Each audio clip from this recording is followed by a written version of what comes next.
What's up and welcome back to another video. My name is Miles Away. Now, as long as I've been making music, I've always loved the portability aspect of being able to take my music studio anywhere. And I think there's a certain kind of sincere authenticity that comes from making music while you're on the go, while you're inspired by life itself. And today I want to talk to you about a piece of gear that I think really embodies this philosophy, the Polyend Tracker Mini. Now, the Tracker Mini really aims to be the ultimate on-the-go music making device. So today, instead of just doing a typical review in the studio, I wanted to really get to the bottom of what the Polyend Tracker Mini is all about and make something that involves getting out of my comfort zone and getting out of my recording studio. All right, let's get started.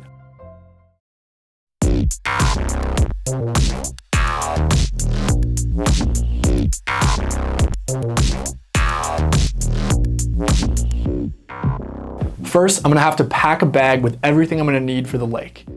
Every single sound you hear in this video is created using only the Tracker Mini. This thing is really a powerhouse for creating any types of music, from the generative song you heard earlier, all the way to the grand finale you'll hear at the end. All right, so for today, I got my buddy Harris to help me out with this. What's going on, so we're gonna guys? head up to Rice Lake here. Let's do it. So we've got the Polyend Tracker Mini here. So basically what this is it's like a portable digital audio workstation. So you basically, comes with its own case here. You take it with you and turn it on like this. Let's see if it picks it up in the sun. So let's head up to the lake and record some stuff with this. Cool.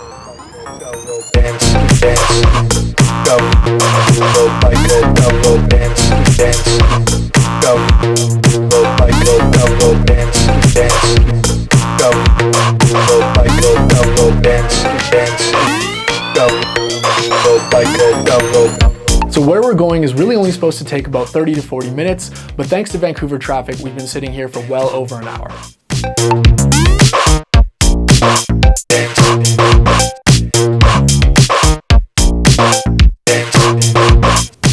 After what seemed like forever, we finally arrived, but hey, it was worth it. We got the whole lake to ourselves.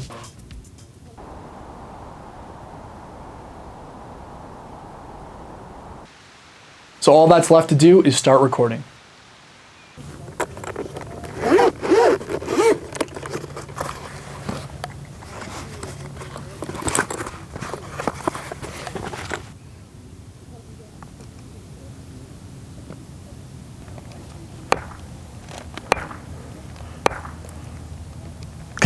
Okay, ready?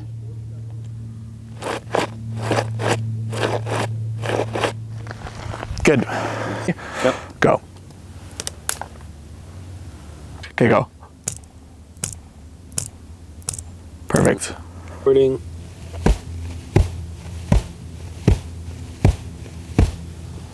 Dope.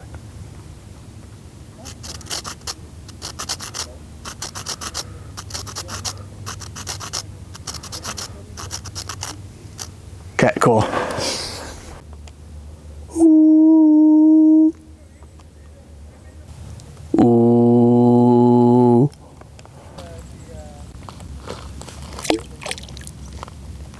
It's kind of cool. That's a good waveform right there.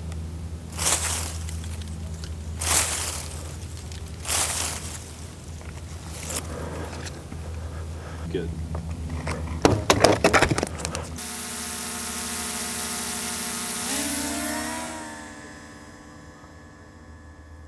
Fire. Now back from the lake, let's get started on the Tracker Mini, taking these samples we've recorded and turning them into a full song. I think we're gonna need a couple more final samples for my studio, and then we'll be ready to go.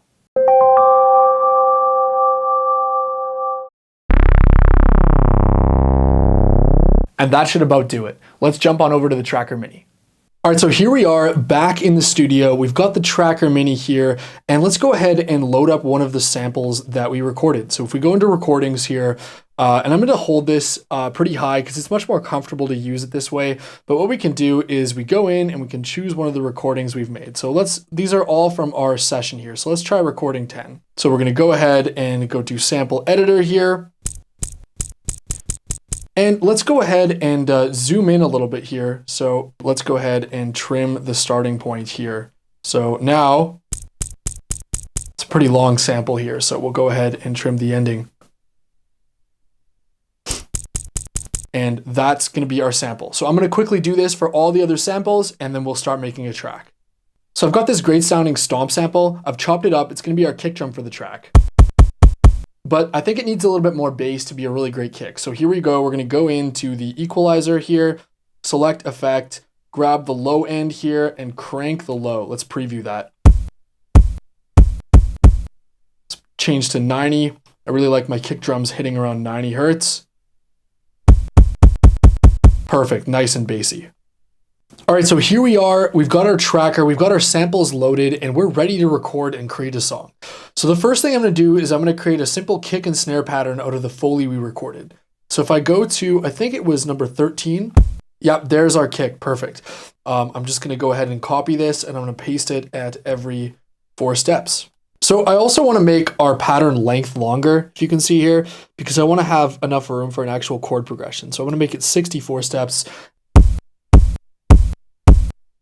On this next lane, let's go ahead and add in a instrument for our clap or snare. I remember this one being nice.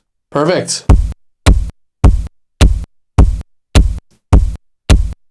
So we've got a standard 4 to the floor groove, but where this gets really fun is if we use these fill modes here. So I'm gonna go ahead and take track 3 and essentially fill everything with random instruments. So I'm gonna make every single step fill, and we're gonna create the most interesting hi-hats you've ever heard. So we're gonna go all the way up to our Foley samples where they end right before our Moog and our Rhodes. So we go like this and we fill, and now we have this.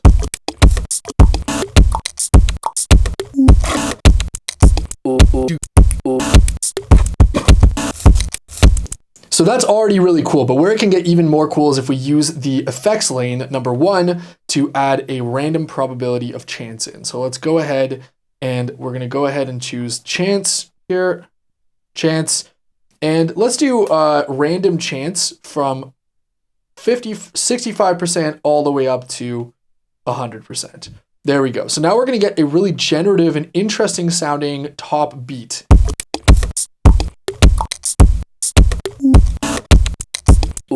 So with that extra space that we have now, I'm gonna go ahead and fill this and actually send it to reverb. So let's go ahead and make it so that there's nice reverb send to everything.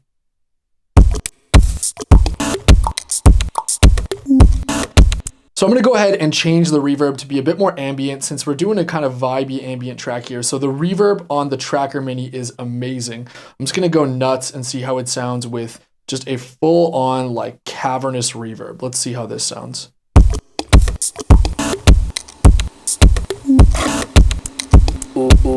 Beautiful. We'll turn it down just a little bit. And then just to finish off this Foley pattern here, I'm gonna take all of the notes at the same time selected here and bump them up to an octave. Love it. Starting to sound great already. So here, next up, I'm gonna enter in a bass line. So we're gonna go ahead here and we're gonna grab an instrument, and here we're gonna take our Moog sample that I recorded before. So let's go ahead and make a basic Moog bass line here. I'm gonna change the notes like this.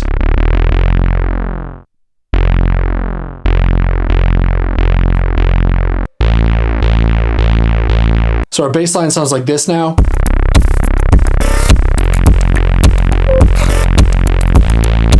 I'm gonna go ahead and filter that down.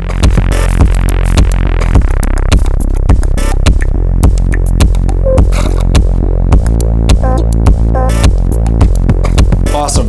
For the next lane, we're just gonna do something super simple and enter in that Rhodes sample and send it to so much reverb. Let's go ahead, reverb send. 100%. Next up here, I want to actually use one of the instruments I've created and create a little bit of granular synthesis out of it. So we're going to go ahead and find this drone sample that I took, and we'll grab the sample playback knob here. And we've got a whole bunch of different ways we can play it from forward and backwards. And we're going to go all the way to granular here. So now we're actually scanning through our wavetable sample here. I like that, that's nice and crispy. So we'll go back to our menu here for our track, and we're gonna go ahead and take a bandpass filter. Perfect. And we're gonna wanna tune this here so that it's a C. Awesome. So let's go ahead and create a melody here.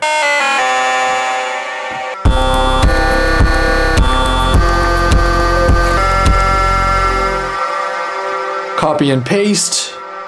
So I'm liking this melody, but I'm not sure about this sample anymore. So let's go ahead and try to change it to one of the other instruments we have. I'm gonna try one of these vocal recordings that I made. Perfect. Let's go ahead and add some reverb to that.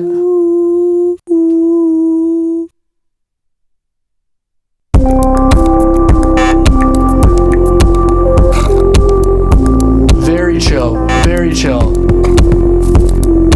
So I think the next thing I want to do here, and we're getting to a pretty good part where I think I'm pretty ready to start arranging, is adding some hi-hats. So we already kind of have some hi-hats, but I will just grab a simple instrument.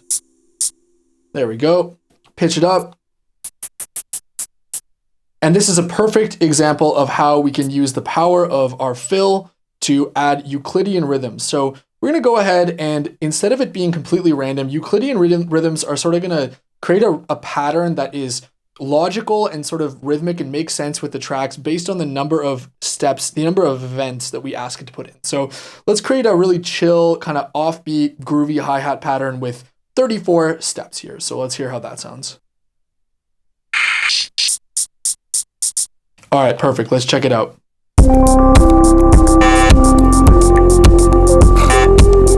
Sounding amazing. So I think this is getting pretty ready to arrange. So what I'm gonna do is I'm gonna start creating new patterns. So I'm gonna copy this and create a new pattern here and paste everything. I guess I probably gotta change the step length to 64 and boom. So we go ahead and we paste and all of a sudden now pattern 2 is here. You can see how it says pattern 2. So what that means now is I can start deleting stuff from pattern 1 and we won't lose anything. So if I go ahead, for example, and delete this melody and these hi-hats that we've created. Now, if I go to pattern 2, you can see how you build out a song really easy like this. So the way that you control that is actually through song mode. So as you can see here, so we can create, we put it on a record, we add a slot. So let's say if we have 4 repetitions of pattern 1, and then we go and we have 4 repetitions of pattern 2, right? Super basic for right now, but you can see very easily this is how you're actually able to sketch out entire arrangements. So that's where I'm going to stop there for today. I'm going to use a little bit of editing magic behind the scenes, all within the tracker, of course, and let's check out the final result. I just wanted to give a big thank you to Polyend for sending over the Tracker Mini and for you guys for watching. We're almost at 25,000 subscribers, which is amazing. So if you enjoy this video or any of my other content, please consider liking, commenting, and subscribing so the algorithm knows that I'm doing something people value.